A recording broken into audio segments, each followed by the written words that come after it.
আসসালামু আলাইকুম দর্শক, চলেন প্রথমেই একটা বক্তব্যের দিকে একটু নজর দিই, খানিক একটু শুনি। গত এক বছর ধরে যিনি এই জাতীয় ঐক্যমত্য কমিশন সহ নানান জায়গায় এবং এখন সরকারের দায়িত্বশীল মন্ত্রী, স্বরাষ্ট্রমন্ত্রী মোহাম্মদ সালাউদ্দিন আহমেদ, এবং সংবিধান এবং সংসদে বিএনপির প্রাণ বলা যায়, তার বিএনপি স্পোক্সম্যান, এবং এই যে জামাতে ইসলামের সঙ্গে একটা কখনো কখনো আমার মনে হয় নেকি বানোয়াট একটা খেলা, কখনো কখনো মনে হয় জামাতের ভিন্ন উদ্দেশ্যের একটা যাত্রার পথ তৈরি করা। সেই উপলক্ষে সালাউদ্দিন আহমেদ কি বলছিলেন? কিন্তু সেই ভাষণের উপর আলোচনার জন্য তিনি কালকে প্রস্তাব করেছেন 50 ঘন্টা বরাদ্দ করা হোক। খুব ইন্টারেস্টিং না? রাষ্ট্রপতি মোহাম্মদ শাহাবুদ্দিন আহমেদের কি তুলকালাম কাণ্ডটা করলো। রাষ্ট্রপতি শাহাবুদ্দিন আহমেদকে দেখতেই পারে না, সহ্যই করতে পারে না।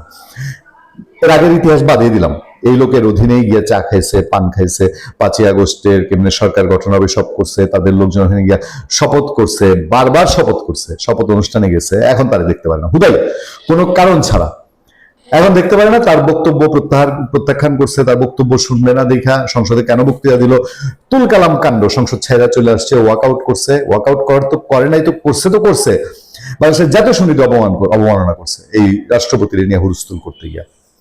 এখন আবার কোন মুখে বলেন দেখি যে এই রাষ্ট্রপতি যার বক্তব্যই সে সহ্য করতে পারলো না, আবার তার বক্তব্যের উপরে 50 ঘন্টা আলোচনা করতে চায়। আপনাদের কাছে কি এটা একটু আজগবি লাগে কিনা, একটা বিতিকিচ্ছিরি লাগে কিনা? আমি যারা সহ্যই করতে পারলাম না, তার বক্তব্যই আমি শুনবো না, আবার তার বক্তব্যের উপরে আমি 50 ঘন্টা আলাপ করব। রাষ্ট্রপতি ভাষণ শুনতে না চাইলেও 50 ঘন্টা আলোচনা চাই বিরোধী দল। ওই আমাদের সালাউদ্দিন আহমেদ সাহেবের যে বক্তব্যটার কথা বলছি, যে আমাদের ইসলামী রাষ্ট্রপতি ভাষণের উপর 50 ঘন্টা আলোচনার প্রস্তাব করেছে বলে জানিয়েছেন সরকারি দলের সংসদ সদস্য ও স্বরাষ্ট্রমন্ত্রী সালাউদ্দিন আহমেদ। ত্রয়োদশ জাতীয় সংসদের প্রথম অধিবেশনের দ্বিতীয় দিনে তিনি এই কথা বলেন। সালাউদ্দিন আহমেদ বলেন, আমাদের বিরোধী দলীয় বন্ধুরা ভাষণ শুনতে চাননি, চলে গেছেন, ভালো কথা, কিন্তু সেই ভাষণের উপর আলোচনার জন্য তারা গতকাল 50 ঘন্টা প্রস্তাব করেছেন। তিনি বলেন, এখন যদি রাষ্ট্রপতির ভাষণের উপর 50 ঘন্টা আলোচনা হয় ভালো, তবে সংখ্যানুপাতে আমরা সময় বরাদ্দ করব, এটাকে আমরা এপ্রিসিয়েট করি, ভালো কথা। আচ্ছা, এই কাণ্ড তো গেছে, সংসদে আরো তুলকালাম কাণ্ড শুরু করছে জামাত ইসলামী। এইটাও আমার মাথায় ধরে না, যে জিনিসটার অস্তিত্ব নাই, সংবিধানে নাই, সংসদে নাই, সরকারে নাই, কোন আইন কারণে নাই, সংবিধান সংস্কার পরিষদ, তার আগে রেডিমেডের একটা শপথ করে বসছে। শপথ করে এখন খালি কয়, এই হামিদুর রহমান আজাদের আগের দিন মনে আছে কি বলছে, যে আজকে যদি এই রোববারে যদি সংবিধান সংস্কার পরিষদের শপথ বিএনপি না নেয়, তাহলে আজকেই এই দিনেই সংসদের শেষ দিন, আর কিন্তু উপায় নাই। এবং সংবিধানের এই শেষ দিনের কথা বক্তৃতা যখন খুব বড়াই করে আপনার এই জামাতের হামিদুর রহমান আজাদ দিচ্ছেন, সেই দিন আবার জামাতের আমির কি বলছে জানেন? জামাতের আমির বলতেছে, যদি সংবিধান সংস্কার কমিশন না হয় তাহলে আমরা রাজপথে নামবো, যাচ্ছি সেই ঘটনায়। কারণ এই জামাতের এই যে আবদার এবং সংসদের কিছু রীতিনীতি ভঙ্গ করে জামাতের আমির এই দ্বিতীয় দিনের অধিবেশনে তার এই বক্তব্য তুলে ধরছে যে এটা করতে হবে। এটা জুলাই সনদে আছে, জুলাই সনদের ধারাটা তিনি সংসদে শোনাইছেন জাতিরে।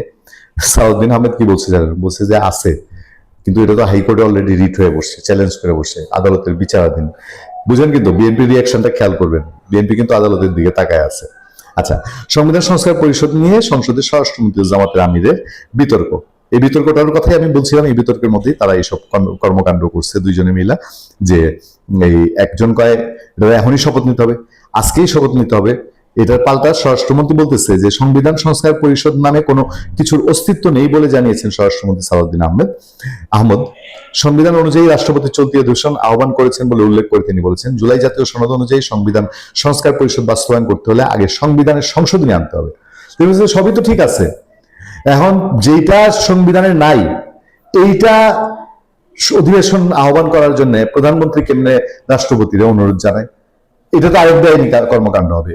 এই আইন জামাতের আমিরে দেখাই দিচ্ছে, জামাতের আমির পরে আর এটার কোনো পাল্টা বক্তব্য দিতে পারে নাই। তবে সংসদের বাইরে তারা আবার প্রতিক্রিয়া জানায়, বলতেছে যে সংবিধান সংস্কার পরিষদ নিয়ে সংকটের সমাধান না হলে রাজপথে নামবে বিরোধী দল। কি আমার বিরোধী দল রে বাপ রে বাপ! সংবিধান সারাক্ষণ নাকি আওয়ামী লীগের আতঙ্কে থাকে। ওই কাছে কই দেখলাম বড় একজন আলোচক বোধহয়, এটা মাসুদ কামাল বা মুস্তাফিজ, এদেরকেও একজন বোধহয় রাজনৈতিক বিশ্লেষক বলছে, যারা থাকে সারাক্ষণ আওয়ামী লীগের টেনশনে, কোন সময় আওয়ামী লীগ এসে ঢুকা পড়ে আর টুপ করে বিএনপির না কোলে উঠে। এখন তারা আবার বিএনপির বিরুদ্ধে রাজপথে আন্দোলন করবে।